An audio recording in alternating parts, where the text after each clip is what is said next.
terangan ini Cang. Bodo amat Maksudnya salah lu. iya. Ya ntar dari YouTube bisa 3 lo dapet. Mulai nih ya. Ya. Bismillahirrahmanirrahim. Assalamualaikum warahmatullahi wabarakatuh. Selamat datang kembali di channel YouTube saya. Pada kesempatan kali ini saya mau sedikit review dan sharing mengenai salah satu proses tahapan dalam masak. Dan di samping saya sudah ada seseorang yang pakar di bidangnya. Pakar ya, Cang? Apa yang saya mau ulas malam ini yaitu mengenai stropping. Apakah itu sebenarnya stropping? Nanti kita tanya-tanya sama yang mengerti dalam hal stropping ya. Dan langsung aja, sebenarnya saya nggak perlu lama-lama ya. Banyak yang bertanya juga, cara stropping sebenarnya seperti apa sih Bang? Ya sejauh ini saya memberikan pengetahuan yang saya tahu gitu. Lebih afdol ya, lebih afdolnya kita tanya sama yang udah pakem di bidangnya, udah paham di bidangnya. Di samping saya sudah ada sahabat saya, senior saya juga, satu wadah dalam belajar masak, cuma kita beda kelas ya, beda angkatan ya. Saya angkatan terakhir, beliau angkatan pertama di Pojok Ngasa.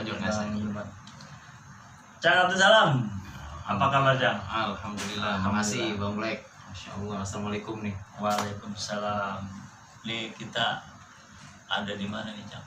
Banyak golok di samping saya, di belakang saya, depan juga banyak golok. Ini Di mana ini sebenarnya ini? lokasi di Lenteng Agung Bang, Jagakarsa di Jakarta Selatan. Jadi kita punya galeri Golovers namanya. Alhamdulillah. Golok Lovers. Jadi udah mulai sedikit menjual golok dan pisau nih Cang. Ya korban pandemi menghasilkan toko. Alhamdulillah. Ya. Berawal dari di Pojok Ngasa, Pojok Ngasa berkembang terus.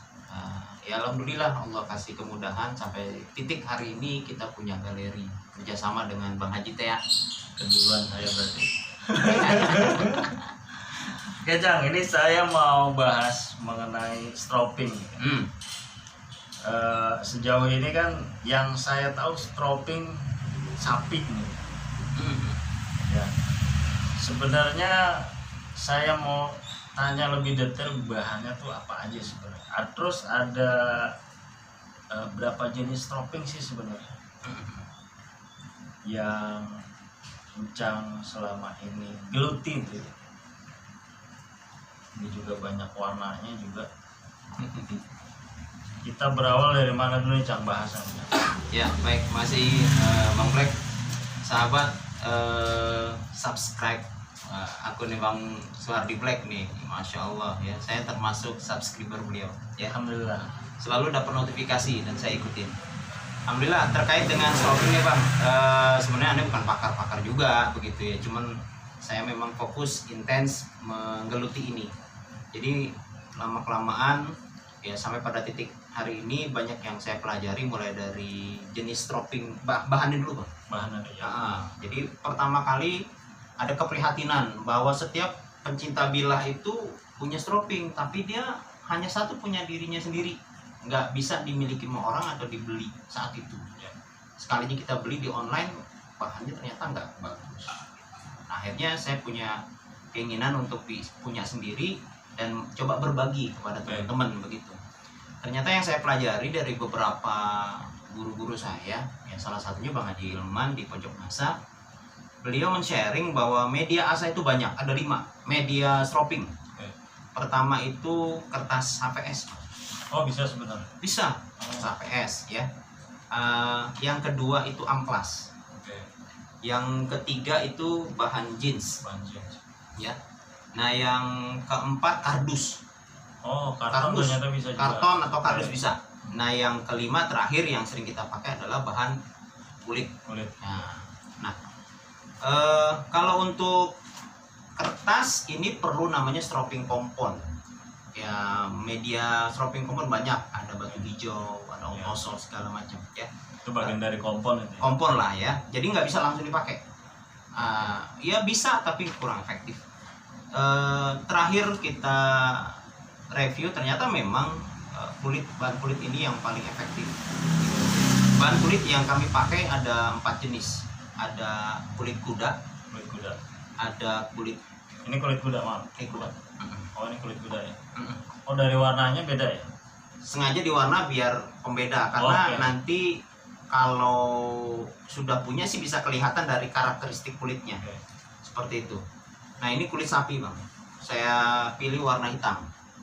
Oh, ini sapi. Jadi kalau kuda itu cenderung lebih kasar, bulunya banyak, dan kalau di stropping lebih kenyal, nyangket bahasanya. Ini enak ketika kita pasca mengasah untuk menghilangkan mikrobur. Oke. Ketika kita ngasah kan ada timbul bur, tapi seringkali nggak 100% bur itu hilang, tapi ada mikro. Oke. Nah, ini kita hilangkan di Kuda. media kulit kuda, itu Oh, cukup bagus. Oke. Dan kulit ini sebenarnya tidak perlu pakai stropping kompon, bahan-bahan kompon, karena nanti bisa merusak setelah kita tidak gunakan lama. Oke. Nah, kayak gitu. Ketika itu sudah rusak, agak sulit tuh untuk mengembalikannya lagi. Itu juga bisa merusak kulit sebenarnya. Bisa merusak. Nah, yang kedua yang paling enak juga kulit sapi. Kulit sapi. Tapi masih kurang nyangket ketika di kuda. Nanti setelah itu kita mau menjaga ketajaman, mau menjaga performa ketajamannya, sekaligus untuk mengurangi resiko karat ya pada bilas setelah pemakaian atau untuk penyimpanan, kita gunakan kulit domba yang lebih halus. Oh. Karena kita ngasah kan pada grit-grit tinggi tuh. Ya.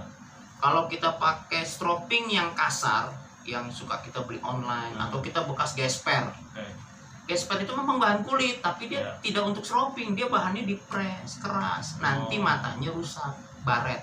Nah, kita gunakan bahan kulit domba. Kalau abang rasain, jauh lebih halus. Oh. Ini jujur nih, saya baru ngeraba langsung domba.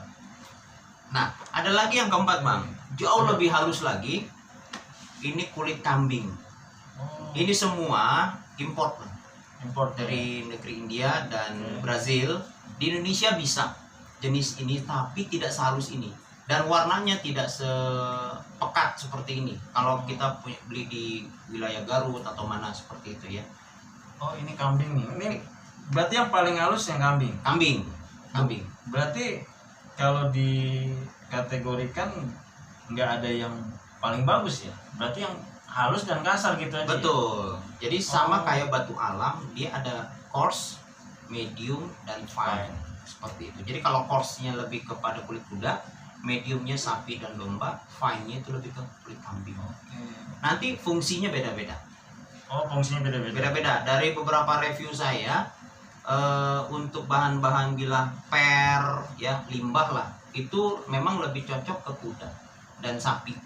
Oh, jadi diklasifikasikan menurut bahan bilah ya. Ya walaupun masih subjektif saya ketika review ya, artinya ketika teman-teman nanti ada perbedaan pendapat ya silahkan saja. Tapi sepanjang pengalaman saya, udah 3,5 tahun saya gelutin ini.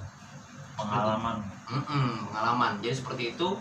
Dan juga saya review masukan dari teman-teman senior saya salah satunya dari Bang Dito di Pojok Ngasah. Beliau pernah ngasih rekomendasi, Cang Adus, kalau untuk kuda itu cocoknya bilah per. Oh. Ya. Tapi sepanjang pengetahuan saya, untuk pasca ngasah iya di situ. Tapi nanti selebihnya kalau kita habis pemakaian, kita cuci bilahnya, kita habis nyembeli atau kita pakai, dicuci, dilap kering, baru kita stropping di domba. Di domba seperti itu. Nah, Oh. ini lebih halus, nanti sisa-sisa air, minyak, Oke. darah atau lemak itu pindah ke sini.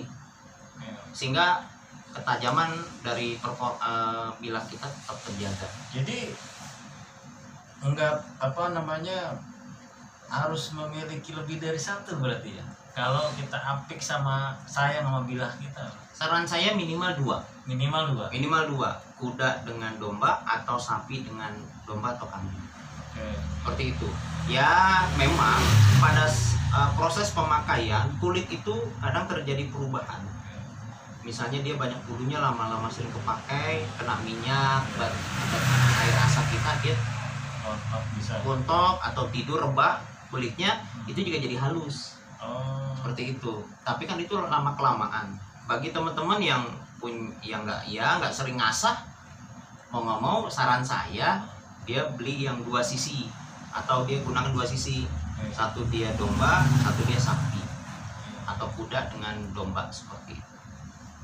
Nah, ini yang kombinasi lah ya. Kalau kombinasi lah ya. Dan emang alhamdulillah sampai hari ini teman-teman yang mengkombinasikan atas bawah itu jarang. Kalau di stroping milenial ini atasnya kulit, bawahnya bahan jeans. Ada yang pesan juga pakai amplas. Oh, bisa custom? Custom bisa, sangat bisa. Oh. Gitu. Jadi dia minta amplas 2000 gitu. Yang halus tadi ya? Yang halus. Nggak masalah. Oh, oke. Jadi dibedain sesuai fungsinya sebenarnya sama karakter si bilah ya tadi ya. Dari Betul. per lebih enak ke kuda tadi ya. Ya betul. Nah, untuk baju-baju modern saran saya lebih ke sapi sama kambing. Oh, oke nih ya, ini ya. Ya. Nah, baju modern juga ada 2, ada yang prosesnya pabrikan, ada yang tempa. Ya. Itu karakternya beda-beda. Tapi sepanjang saya mereview untuk menjaga performa saja, itu domba atau kambing itu secara umum bisa digunakan. Kalau untuk menjaga performa ya. Jadi enggak disesuaikan dari finishing batu asa nih, Cang. Artinya ketika finishing di grade 6000 nih ya, contohnya. Kita harus pakai yang domba atau yang sapi gitu, enggak seperti itu ya. Itu juga betul. Saya juga pernah ketika kita mengasah di grade 1000.